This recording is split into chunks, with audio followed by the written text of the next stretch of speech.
PNB ने अभी arrear release करना शुरू कर दिया। फिर बेकार में इंतजार किए जा रहे हैं कि बगल वाले को तो मिल गया, मेरे साथ वाले को तो मिल गया, मुझे भी मिलेगा। उनको नहीं मिलेगा। उनकी जो प्रायोरिटी है वो सबसे नीचे है, इस वजह से देरी हुई है।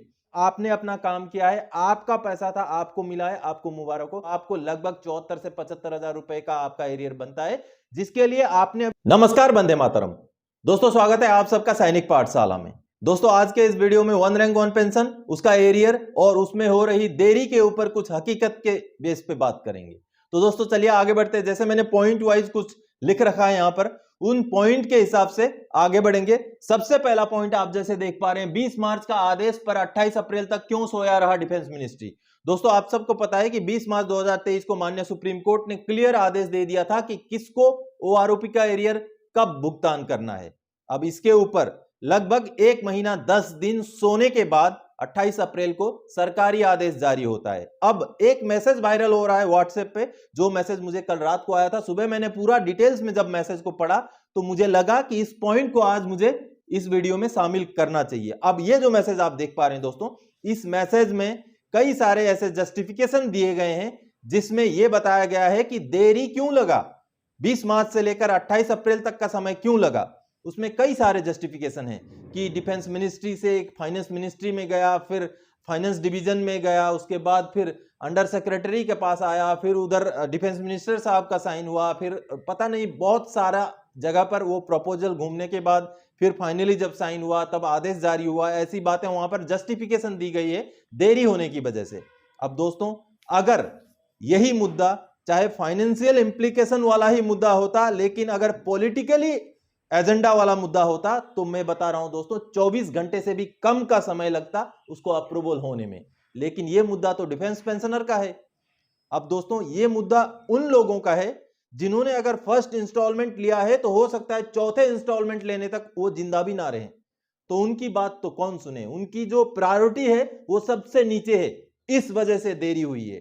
और उससे भी बड़ी बात यह है दोस्तों, विडंबना है ये कि 30 अप्रैल तक लास्ट डेट है उसको इंप्लीमेंट करने का, जिसका आदेश माननीय सुप्रीम कोर्ट ने 20 मार्च को दिया और उसका आदेश सरकार की तरफ से 28 अप्रैल को निकलता है, बीच में एक दिन छोड़ के। अब उस एक दिन में पूरे बैंक्स ने उसको इंप्लीमेंट भी करना है, पीसीडीए ने भी अपना शायद सर्कुलर निकालना है उसको अमेंड करके।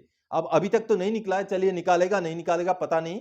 और बैंक्स ने भी इंप्लीमेंट करना है, जिसकी वजह से आज 2 मई हो गया और फिर भी बहुत सारे फैमिली पेंशनर्स को अभी तक भुगतान नहीं हुआ है, इसी देरी की वजह से। अगर यही आदेश अप्रैल के फर्स्ट वीक तक निकाल दिया गया होता तो अभी तक शायद सभी फैमिली पेंशनर्स को भुगतान हो जाता।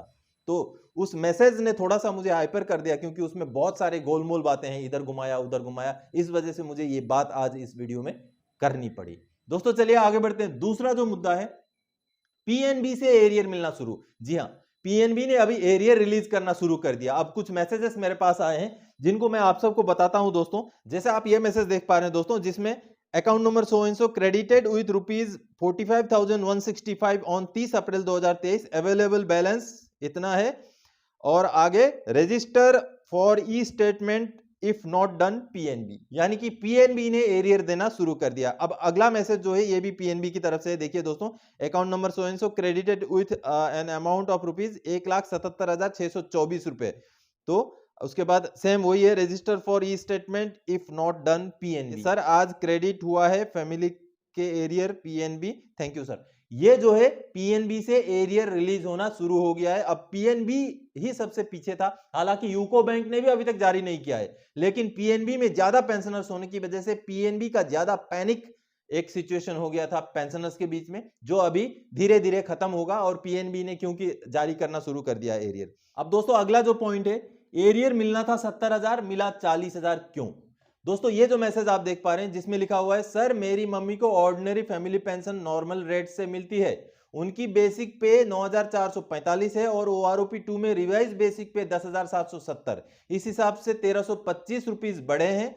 आपने जो फॉर्मूला बताया था उसके हिसाब से टोटल एरियर 69,244 मिलना चाहिए। अब दोस्तों उनको जो एरियर मिला है, जैसे आप देख पा रहे हैं 40,236 रुपए, जो कि गलत है। अगर 1325 का जो है डिफरेंस है, 1325 की बढ़ोतरी है, तो कम से कम उनका आज तक का एरियर 75,000 के आसपास होना चाहिए, जो उनको 40,236 रुपए मिले। तो उन्होंने नीचे फिर क्या लिखा है कि ये किस हिसाब से मिला है, अब क्या करना है। दोस्तों ये गलत कैलकुलेशन है, कहीं ना कहीं गलती हुई है। अगर आपको क्लियर है कि 1325 रुपए की बढ़ोतरी है, तो आपको लगभग 74 से 75,000 रुपए का आपका एरियर बनता है, जिसके लिए आपने अभी सीपी ग्राम्स में ग्रीवेंस डालना है। दोस्तों सीपी ग्राम्स का ग्रीवेंस का बिल्कुल असर होता है और उसी में आपने अभी आगे की कार्रवाई करनी है। अब दोस्तों अगला जो पॉइंट आप देख पा रहे हैं, सीपी ग्राम्स का हड़कंप, जवाब देने से भी पहले कर दिया एक्शन। दोस्तों आप सबको मैं सीपी ग्राम्स का इस्तेमाल करने के लिए इसलिए बोलता हूं क्योंकि सीपी ग्राम्स सीधे प्रधानमंत्री के मंत्रालय के साथ कनेक्टेड है और इसमें एक्शन होता है। पेंशनर्स से जुड़े हुए जो भी समस्याएं हैं उनको सुनी जाती है, उसके ऊपर कार्रवाई की जाती है। बहुत अच्छा प्लेटफॉर्म ये है। अब आपको मैं एग्जांपल एक दिखाता हूं, जो आप मैसेज देख पा रहे हैं, जो मुझे लिखा गया है, हेलो सर, गुड मॉर्निंग, मेरी डिसेबिलिटी पेंशन 2019 से कटी हुई आ रही थी, 75% की जगह पर इन्होंने मेरा बोर्ड 50% कर दिया। इसके बाद मैंने लोक पेंशन अदालत में गया, उनका जवाब मुझे कुछ टाइम बाद आया कि आप पेंशन सही है, लेकिन मैं कई बार कोशिश कर रहा था कि मैं सीपी ग्राम्स में कंप्लेंट डालूं। एक दो यूट्यूबर को भी मैंने अपनी समस्या बताई थी, जो कि पेंशन से रिलेटेड ही वीडियो बनाते हैं। साथ ही मैंने आपको नई समस्या बताई थी, आपने मुझे सीपी ग्राम्स में कंप्लेंट करने को बोला था। सा मुझे मोटिवेशन मिला, आपने मेरी बात का रिप्लाई किया, जिससे मुझे एक बूस्ट अप बूस्टर दिया हो। मैंने कंप्लेंट सीपी ग्राम्स की, उसका नतीजा यह रहा कि मुझे दोबारा से 50% की जगह 75% इन्होंने मेरी डिसेबिलिटी पेंशन कर दी है और तब से अब तक का एरियर 1,25,442 भी दिया अभी। हालांकि उन्होंने सीपी ग्राम्स में अंडर प्रोसेस दिखा रहा है, पर उनकी कल मुझे कॉल आई और आज मॉर्निंग 6 AM पर पैसा भी आ गया है। इसके लिए मैं टीम सैनिक पाठशाला का धन्यवाद करूंगा। थैंक यू टीम सैनिक पाठशाला। दोस्तों इसमें मुझे थैंक यू करने की जरूरत नहीं, आपने अपना काम किया है, आपका पैसा था, आपको मिला है, आपको मुबारक हो। आपने जागना है, आप जागेंगे तो आपका पैसा आपको जरूर मिलेगा। तो दोस्तों ये एक एग्जांपल था सीपी ग्राम्स का, जिसमें सीपी ग्राम्स में आपको जवाब आने से पहले आपका एक्शन हो गया, यानी कि सीपी ग्राम्स का हड़कंप है। अगर आपका पॉइंट जायज है, अगर आपकी मांग जायज है, तो आपकी मांग सुननी पड़ेगी, आपके मांग के ऊपर कार्रवाई करनी पड़ेगी, जिसका ये लाइव एग्जांपल आपने देखा। अब दोस्तों आगे बढ़ते हैं। अब इनको नहीं मिलेगा एरियर, क्या आप भी हैं शामिल? दोस्तों अब एरियर का जो है इंतजार कर करके कई सारे पेंशनर्स थक चुके हैं। अब फैमिली पेंशनर्स का तो 30 अप्रैल का समय भी निकल गया है। अब इसमें मैंने कल भी एक वीडियो डाला था कि आपको कोई फायदा नहीं है इंतजार करके। अगर आपका बेसिक पेंशन ओआरओपी के बेसिक पेंशन से ऊपर या उसके बराबर है तो उसके बाद कई सारे पेंशनर्स का मुझे मैसेज आया कि सर आपने बोल दिया अब मिलेगा नहीं, अब तो 1 मई हो गया तो मिलेगा नहीं, ऐसे बोल दिया। मैंने ऐसा नहीं बोला है। मैंने बोला है अगर आपका ओआरओपी के टेबल के हिसाब से बराबर पेंशन है या ओआरओपी के टेबल से ऊपर का पेंशन है और आप बेकार में इंतजार कर रहे हैं टेबल देखे बगैर, तो आपको नहीं मिलेगा। इसलिए इंतजार करके कोई फायदा नहीं।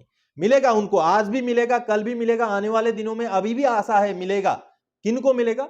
जिनका पेंशन ओआरओपी के टेबल में जो लेंथ ऑफ सर्विस रैंक के हिसाब से जितना पेंशन आया है ओआरओपी के टेबल में, उससे नीचे जिनका बेसिक पेंशन है उनको मिलेगा। वो इंतजार करें, जरूर मिलेगा उनको, लेकिन उनको नहीं मिलेगा जिनका पेंशन ओआरओपी के टेबल से ऊपर है और टेबल देखे बगैर बेकार में इंतजार किए जा रहे हैं कि बगल वाले को तो मिल गया, मेरे साथ वाले को तो मिल गया, मुझे भी मिलेगा। उनको नहीं मिलेगा। इसलिए मैं बोल रहा हूं टेबल देखिए, और हो सकता है कि आपको भी ना मिले, इसलिए टेबल से रूबरू होइए पहले ओआरओपी 2 के टेबल से। तो दोस्तों इन्हीं जानकारी, इन्हीं अपील्स के साथ इस वीडियो में आया था। आगे और कोई जानकारी तक आपसे सरोकार रखने वाला विषय लेकर मैं फिर से हाजिर हो जाऊंगा। तब तक के लिए जय हिंद दोस्तों।